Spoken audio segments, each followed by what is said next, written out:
Have you ever wondered why cars and trucks do the things they do? That's what this Have You Ever Wondered Why series is all about. I'm Kevin with Kevin's Mobile Automotive Repair, and every week I break down common automotive questions I get asked out in the field so you understand what's normal, what's not, and when it actually matters. So let's talk about one that confuses a lot of people. Have you ever wondered why your check engine light comes on, then turns off by itself? A lot of drivers see that and think the problem fixed itself. Others panic, then ignore it when the light goes away. The truth is, neither reaction is quite right. This is one of the most common questions I get during diagnostics. Let's break down why check engine lights can come and go, and what your car is actually doing behind the scenes.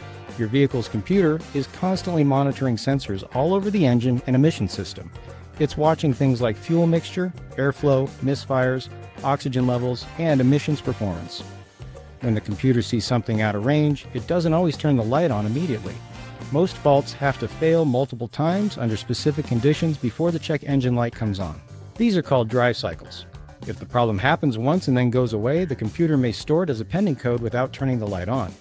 If the issue repeats, the light comes on. Now here's the part most people don't know. If the vehicle runs enough successful drive cycles without seeing that problem again, the computer will turn the light back off on its own. That doesn't mean the problem is gone. It means the condition didn't repeat during testing. Some issues are intermittent by nature. Loose gas caps are a big one. Temperature changes can cause small leaks that come and go. Misfires can happen only under load, cold starts, or high humidity. Sensors can act up when they're hot, cold, or just starting to fail. Vacuum leaks can seal themselves temporarily. Even low battery voltage can trigger random codes. So the light turning off doesn't mean nothing happened. It means the computer didn't see the problem again recently. The code is often still stored in history. That's why scanning the vehicle matters even if the light is off. Here's the rule of thumb. If the check engine light is flashing, stop driving. That usually means an active misfire that can damage the catalytic converter.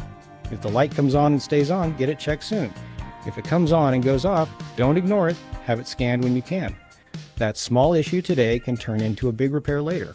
Don't randomly turn the light off using a scanner or disconnecting the battery. This makes it more difficult to have a professional actually diagnose your issue instead of a more educated guess they have to give because of the codes being erased. So have you ever wondered why check engine lights comes and go? Now you know. I'm Kevin with Kevin's Mobile Automotive Repair, and this is part of my Have You Ever Wondered Why series.